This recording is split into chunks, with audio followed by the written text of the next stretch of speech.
Hello everyone, welcome back to another video. इस video में हम लोग डिस्कस करने वाले हैं mega sporogenesis and mega gametogenesis. दोनों ही इवेंट फीमेल रिप्रोडक्टिव स्ट्रक्चर में होता है। जैसे कि अगर हम बात करें तो आपको ये ओव्यूल में देखने को मिलेगा। इसके बारे में हम डिटेल में अभी डिस्कशन करेंगे। तो मेगा स्पोरोजेनेसिस समझने से पहले सबसे पहले हम ओव्यूल का स्ट्रक्चर समझते हैं। ये जो पर्टिकुलर ओव्यूल यहाँ पे आपको देखने को मिल रहा है, ये ओव्यूल एक्चुअली एक एनाट्रोपस ओव्यूल है, जो कि आपको मोस्ट ऑफ द प्लांट्स में ये देखने को मिलेगा। ये जो डायग्राम्स लिए गए हैं इस पर्टिकुलर वीडियो के अंदर, वो सारे डायग्राम आपके एनसीईआरटी के हैं, ताकि आपको समझने में आसानी हो जाएगी। तो अगर आप ये ओव्यूल के स्ट्रक्चर को देखें तो इसमें दो एंड्स पाए जाते हैं। सबसे पहला एंड होता है माइक्रोपाइलर एंड, या फिर यहाँ पे एक छोटा सा स्ट्रक्चर आपको नज़र आ रहा होगा जो कि एक ओपनिंग की तरह काम करता है, ये होता है माइक्रोपाइल। इसी पर्टिकुलर माइक्रोपाइल का जो एंड है उसी को माइक्रोपाइलर पोल या फिर माइक्रोपाइलर एंड बोल दिया जाता है। उसी के अपोजिट उसी के अपोजिट एक और एंड आपको देखने को मिल रहा होगा जिसको बोला जाता है चैलाज़ल एंड या फिर चैलाज़ल पोल। इसके बाद यहाँ पे आपको कुछ इंटेग्यूमेंट्स देखने को मिल रहे होंगे। ये जो इंटेग्यूमेंट्स होते हैं, दो इंटेग्यूमेंट्स होते हैं जनरली। एक आउटर इंटेग्यूमेंट आपको देखने को मिलता है एंड दूसरा आता है इनर इंटेग्यूमेंट। ये आउटर एंड इनर इंटेग्यूमेंट के बाद एक पर्टिकुलर स्ट्रक्चर आता है जिसे हम बोलते हैं न्यूसेलस। आज के इस पर्टिकुलर वीडियो में ये जो न्यूसेलस है ये बहुत इंपॉर्टेंट रोल प्ले करने वाला है। तो चलिए देखते हैं किस तरह से है। तो न्यूसेलस के अंदर आपको एम्ब्रियो सैक नज़र आ रहा होगा। तो अगर एम्ब्रियो सैक के बारे में बात करें तो इसी को एक्चुअली हम लोग नाम देते हैं फीमेल गैमेटोफाइट। और फीमेल गैमेटोफाइट का जो प्रोडक्शन है या फिर फॉर्मेशन है उसी के हम लोग बोलते हैं मेगा गैमेटोजेनेसिस। क्योंकि मेगा ये जो टर्म है जनरली हम फीमेल के लिए यूज़ करते हैं। फीमेल गैमेटोफाइट का फॉर्मेशन होना मतलब मेगा गैमेटोजेनेसिस, या फिर मेगा गैमेट या फिर एग सेल का फॉर्मेशन होना। उसके बाद हम लोग यहाँ पे एक और टर्म आया था मेगा स्पोरोजेनेसिस। ये स्पोरोजेनेसिस क्या होता है? सबसे पहले आप लोगों ने क्लास 11 में पढ़ा होगा अल्टरनेशन ऑफ जनरेशन में कि पहले एक स्पोरोफाइट का फॉर्मेशन होता है या एक स्पोर बनता है, उसी स्पोर से आगे चल के गैमेट का फॉर्मेशन होता है। तो यहाँ पे हमने देखा कि एक फीमेल गैमेटोफाइट का फॉर्मेशन होगा या एम्ब्रियो सैक का फॉर्मेशन होगा। उसी एम्ब्रियो सैक के अंदर आपको एग सेल नज़र आएंगे और इसी एग सेल को हम लोग क्या नाम दे देते हैं? फीमेल गैमेट बोलते हैं। तो यहाँ पे हमने क्या देखा था कि पहले स्पोर का फॉर्मेशन होगा, उसके बाद गैमेट का फॉर्मेशन होगा, और यहाँ पे जो गैमेट एग बन रहा है उसको भी डेफिनेटली कोई ना कोई स्पोर बना रहा होगा। तो ये जो स्पोर है, इसी पर्टिकुलर स्पोर का फॉर्मेशन जो कि हमें न्यूसेलस के अंदर देखने को मिलता है, उसी को हम लोग क्या नाम दे देते हैं? Mega sporogenesis. मेगा स्पोर का फॉर्मेशन होना, इसी वजह से इसका नाम आ जाता है मेगा स्पोरोजेनेसिस। इसके बाद हम लोग डिटेल में इन दोनों प्रोसेस को डिस्कशन करेंगे कि मेगा स्पोरोजेनेसिस कहाँ पे होता है, इसके कौन कौन से स्टेप्स हैं। नेक्स्ट हम लोग बात करेंगे फीमेल गैमेटोजेनेसिस के बारे में या मेगा गैमेटोजेनेसिस के बारे में। तो चलिए सबसे पहले शुरू करते हैं मेगा स्पोरोजेनेसिस से। तो मेगा स्पोरोजेनेसिस का मतलब क्या हुआ?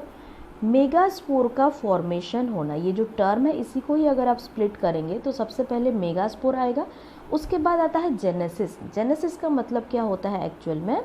फॉर्मेशन। मतलब मेगा स्पोर का फॉर्मेशन होना, उसी को हम नाम दे रहे हैं मेगा स्पोरोजेनेसिस। तो ये जो पर्टिकुलर प्रोसेस है यहाँ पे इसका डेफिनेशन दिया गया है जो कि आपके एनसीईआरटी से ही लिया गया है। तो ये मेगा स्पोर का फॉर्मेशन कहाँ पे होता है? हमने इस पर्टिकुलर डायग्राम में देखा था कि इनर इंटेग्यूमेंट के बाद न्यूसेलस आता है। इसी न्यूसेलस के अंदर आपको कुछ ऐसे सेल्स मिलेंगे। और माइक्रोपाइलर एंड की तरफ जो सेल प्रेजेंट होंगे, इसमें से एक सेल क्या हो जाएगा? ये है माइक्रोपाइलर एंड। इसी एंड की तरफ एक सेल यहाँ पे डिफरेंशिएट हो जाएगा और ये क्या बनाने लग जाएगा? मेगा स्पोर मदर सेल बनाने लग जाएगा। तो यहाँ पे हम लोग अगर बात करें तो सबसे पहले यहाँ पे कहाँ था? न्यूसेलस के अंदर हम लोग बात कर रहे थे। तो न्यूसेलस के अंदर सबसे पहले क्या होगा? One cell differentiate into megaspore mother cell. MMC का मतलब हो जाता है यहाँ पे मेगास्पोर मदर सेल। और मेगास्पोर मदर सेल हम क्यों बोल रहे हैं?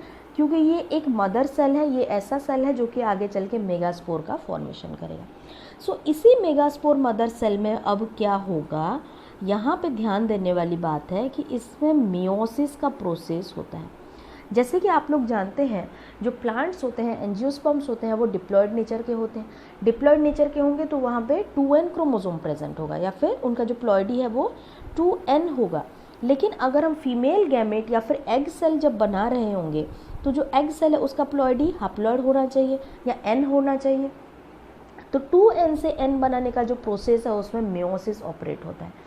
तो सबसे पहले मियोसिस 1 होगा, उसके बाद होगा मियोसिस 2 और फाइनली हमारे पास क्या मिल जाएंगे, 4 मेगास्पोर मिल जाएंगे। क्योंकि हम जानते हैं जो मियोसिस का एंड प्रोडक्ट होता है उसमें 4 सेल का फॉर्मेशन होता है और ये 4 सेल का जो प्लॉयडी है वो मदर सेल से हाफ हो चुका होगा। मतलब ये जो चारों सेल्स हैं ये हो जाएंगे हैप्लॉयड सेल्स और इन्हीं को हम लोग क्या नाम दे देते हैं, मेगास्पोर बोल देते हैं।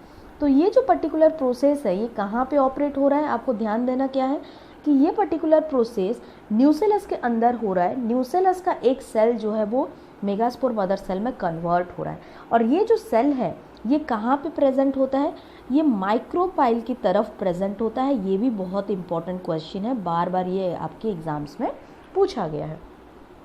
तो चलिए ये जो प्रोसेस है एनसीईआरटी के डायग्राम से हम लोग पहले समझ लेते हैं। तो यहाँ पे ये जो डायग्राम है, सबसे पहले डायग्राम को हम देखते हैं कि यहाँ पे देखो ये माइक्रोपाइलर एंड है। जैसे हमने ओव्यूल का स्ट्रक्चर बनाया था ना, उसी का ही ये मतलब उसी को जूम करके दिया गया है मान लेते हैं। तो जैसे कि ओव्यूल का स्ट्रक्चर हमने कुछ इस तरह का बनाया था, ये दोनों आउटर एंड इनर इंटेग्यूमेंट थे और उसके अंदर न्यूसेलस था। इसी न्यूसेलस के अंदर की बात हो रही है। यहाँ पे जो माइक्रोपाइलर एंड है यहाँ से एक पर्टिकुलर सेल जो है इस तरह से काफ़ी लार्ज और डेंस साइटोप्लाज्म यहाँ पे फॉर्मेशन होना शुरू हो जाएगा। तो माइक्रोपाइलर एंड में आप देख सकते हो एक सेल मेगास्पोर मदर सेल में कन्वर्ट हो रहा है और ये जो कन्वर्ट होगा ये सेल कैसा आपको दिख रहा है, ये आपको लार्ज सेल दिख रहा होगा, काफ़ी लार्ज है। बाकी न्यूसेलस के बाकी नॉर्मल सेल्स को आप देख सकते हो, उसके कंपैरेटिवली ये जो मेगास्पोर मदर सेल है ये काफ़ी लार्ज है। एंड इसके पास और क्या है, प्रोमिनेंट न्यूक्लियस प्रेजेंट है। प्रोमिनेंट न्यूक्लियस मतलब आप इस पर्टिकुलर न्यूक्लियस को डिफरेंशिएट कर सकते हो, डिस्टिंग्विश कर सकते हो। ये काफ़ी लार्ज न्यूक्लियस आपको नज़र आ रहा है ये वाला।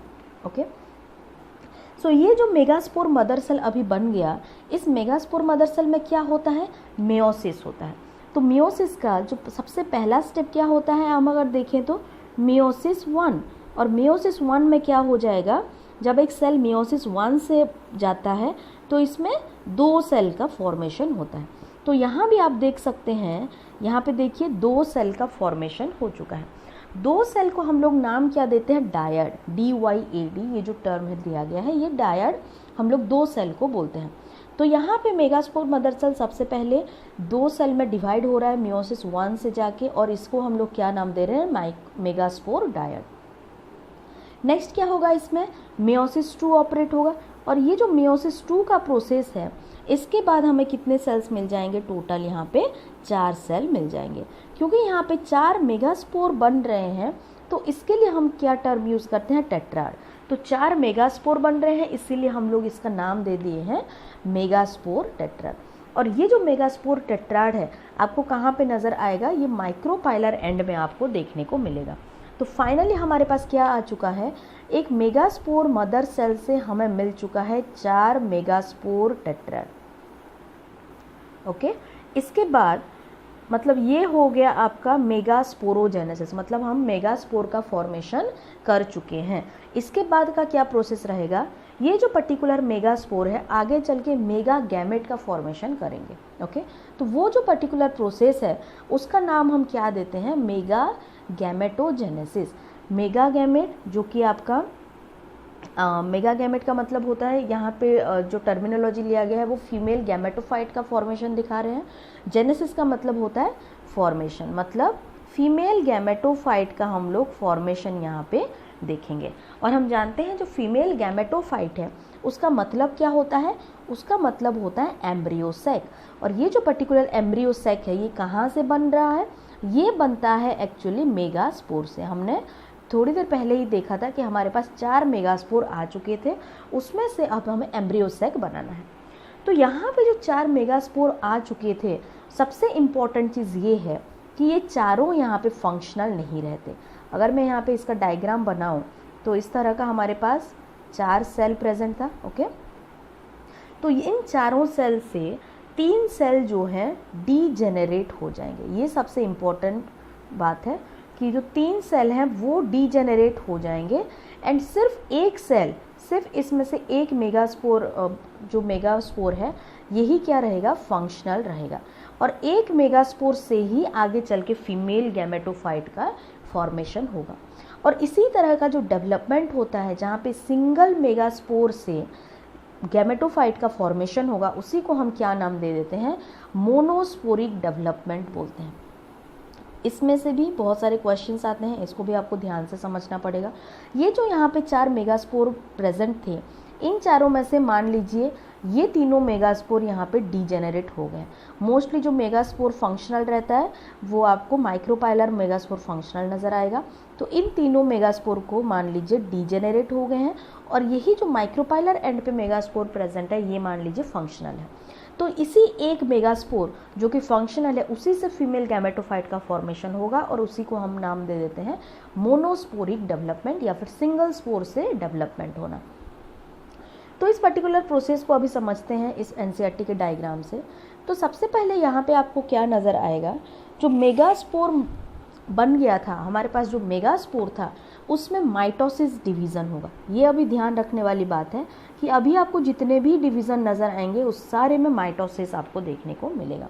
तो हमारे पास क्या प्रेजेंट था, न्यूसेलस के अंदर एक सिंगल मेगास्पोर प्रेजेंट था। उसी सिंगल मेगास्पोर में से जो कि फंक्शनल था, उसी मेगास्पोर में अभी माइटोसिस का डिवीज़न होगा। और माइटोसिस में हम लोग जानते हैं जब एक सेल माइटोसिस के थ्रू जाता है तो यहाँ पे हमें 2 सेल का फॉर्मेशन होता है।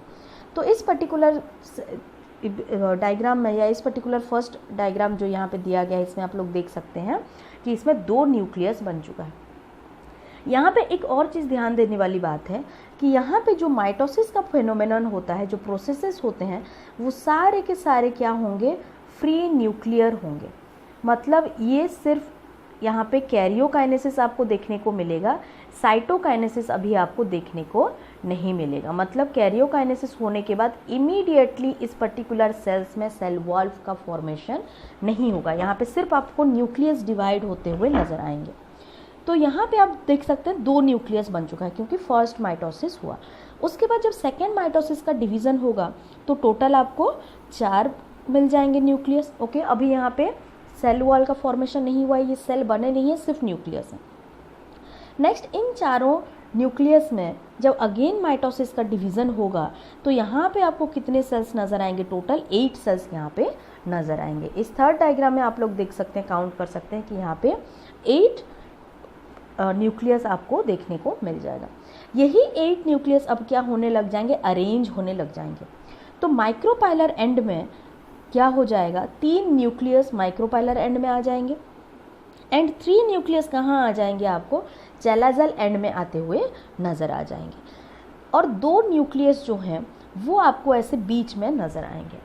तो जैसे ही ये डिवीज़न हो गया, इसके बाद अब क्या हो जाएगा, इसके बाद अभी साइटोकाइनेसिस होगा या फिर सेल वॉल का फॉर्मेशन होना शुरू हो जाएगा ईच न्यूक्लियस के पास।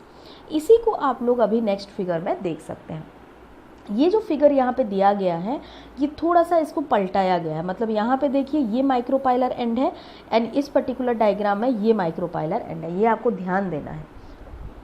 जो माइक्रोपाइलर एंड में 3 न्यूक्लियस आपको नज़र आए थे जिसमें कि तीनों न्यूक्लियस में अभी सेल वॉल का फॉर्मेशन हो चुका है, उसमें से एक न्यूक्लियस होगा, इसमें से एक जो सेल बन जाएगा वो हो जाएगा एग सेल, और बाकी 2 जो सेल्स होंगे वो क्या हो जाएंगे, वो सिनर्जिड्स कहलाते हैं। उसके बाद आपको चैलाजल एंड में जो 3 न्यूक्लियस यहाँ पे देखने को मिल रहे थे उसमें सेल वॉल का फॉर्मेशन हो जाएगा एंड 3 सेल फॉर्म हो जाएंगे। और ये जो 3 सेल्स यहाँ पे फॉर्मेशन हो जाएंगे इनको हम लोग क्या नाम देते हैं, एंटीपोडल्स का नाम देते हैं। उसके बाद ये जो सेंटर में हमारे पास 2 न्यूक्लियस प्रेजेंट था उसको हम नाम देते हैं पोलर न्यूक्ली। और ये जो पोलर न्यूक्ली है इसमें सिर्फ और सिर्फ एक ही सेल का फॉर्मेशन होता है, सिंगल सेल वॉल बनता है। मतलब ये एक सेल के अंदर जिसका नाम हम रखते हैं सेंट्रल सेल, इस सेंट्रल सेल के अंदर आपको 2 न्यूक्ली देखने को मिलेंगे। ये चीज़ आपको ध्यान में रखना है। और सेंट्रल सेल के अंदर आपको 2 पोलर न्यूक्ली नज़र आएंगे। तो ये है एक टिपिकल एम्ब्रियो सैक। इसी पर्टिकुलर ये जो स्ट्रक्चर है इसी को हम लोग क्या नाम दे देते हैं, एम्ब्रियो सैक, या फिर इसको आप बोल सकते हैं मेगा गैमेटोफाइट। मेगा गैमेटोफाइट के अंदर क्या प्रेजेंट होगा, मेगा गैमेट प्रेजेंट होगा। और यहाँ पे मेगा गैमेट एक्चुअली कौन है, एग है। ये चीज़ आपको ध्यान रखना है। तो यहाँ पे जो मेगा गैमेट है, एग है, ये आगे चल के फर्टिलाइजेशन होगा। फर्टिलाइजेशन के बाद यहाँ पे जाइगोट का फॉर्मेशन होगा। तो अगर आप यहाँ पे सेल्स का नंबर कैलकुलेट करें तो यहाँ पे आप देख सकते हैं, एक इंटरेस्टिंग चीज़ देख सकते हैं कि इनके पास ये जो मेगा गैमेटोफाइट का फॉर्मेशन हुआ है, मेगा गैमेटोफाइट में टोटल 8 न्यूक्लियस आपको नज़र आएंगे। एंटीपोडल में आपको 3 न्यूक्लियस मिलेंगे क्योंकि इसके पास 3 सेल हैं तो 3 न्यूक्लियस। यहाँ पे आपको माइक्रोपाइलर एंड में भी 3 न्यूक्लियस मिल जाएंगे एंड आपको सेंट्रल सेल के अंदर 2 न्यूक्लियस मिल जाएंगे। टोटल मिला के 8 न्यूक्लियस बनेगा।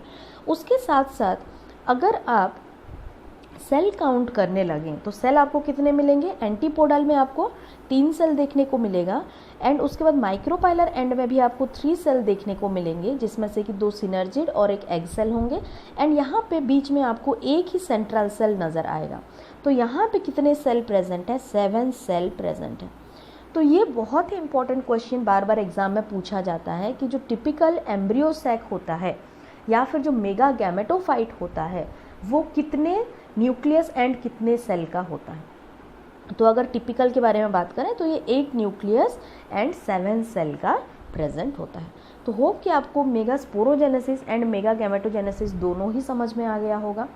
सो नेक्स्ट वीडियो में हम लोग आगे एक और न्यू टॉपिक के साथ बात करेंगे, एक प्लॉइडी के बारे में भी हम लोग डिस्कशन कर लेंगे।